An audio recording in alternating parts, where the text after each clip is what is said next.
আজকে আপনাদের দেখাবো বন্ধুদের সাথে আড্ডা দেওয়ার পারফেক্ট একটি জায়গা। এখানে রয়েছে বড় বড় দুইটি লেক, বসার জন্য সুন্দর জায়গা, বুক ভরা ঠান্ডা বাতাস এবং ফুড লাভারদের জন্য রয়েছে স্ট্রিট ফুড। তাই চুপ করে ভিডিওটি শেয়ার করে ফ্রেন্ডকে নিয়ে চলে আসুন প্রকৃতির মাঝে আড্ডা দিতে। কোথায় কিভাবে আসবেন বিস্তারিত থাকছে ভিডিওতে, তাই সম্পূর্ণ ভিডিওটি দেখতে থাকুন।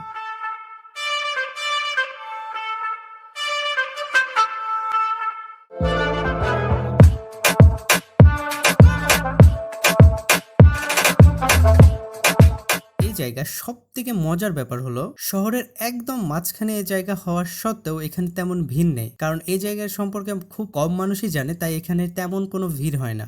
ফ্লাইওভারের কাজ চলার জন্য ইদানিং একটু এই রাস্তা দিয়ে গাড়ি ঘোড়া একটু বেশিই চলছে, তবে সেটাও টেম্পোরারি। জায়গাটা যদি আপনাদের ঘুরে দেখাই, তাহলে মেন রাস্তার ধারে একটি সুন্দর বড় লেক দেখতে পাবেন। চাইলে এখানে বসে বা দাঁড়িয়ে এই সৌন্দর্যের মজা নিতে পারবেন। কিন্তু এই জায়গাটা আমাদের মূল বিষয় না।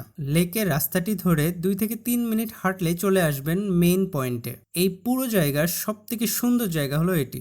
কাজ সম্পূর্ণ কমপ্লিট হয়নি, কবে হবে তারও কোনো নিশ্চয়তা নেই, কিন্তু তারপরও এখানে বসার জন্য সুন্দর জায়গা রয়েছে। আপনাদের যাদের বাইক বা কার রয়েছে, রাস্তায় জায়গা আছে, পার্ক করে বসতে পারবেন, কোনো সমস্যা হবে না।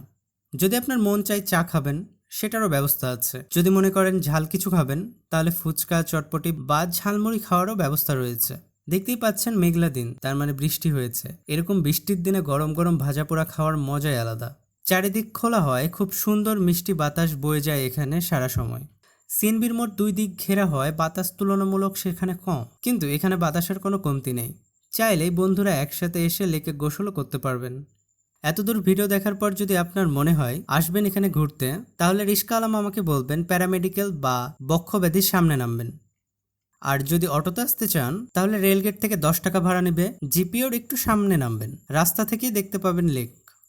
বন্ধুর সাথে আড্ডা দিতে দিতে চরম খিদে লেগে যায়, তাই এখানে চটপটি আর নুডলস খেয়ে কিছুক্ষণ বসে বাসার উদ্দেশ্যে রওনা হই।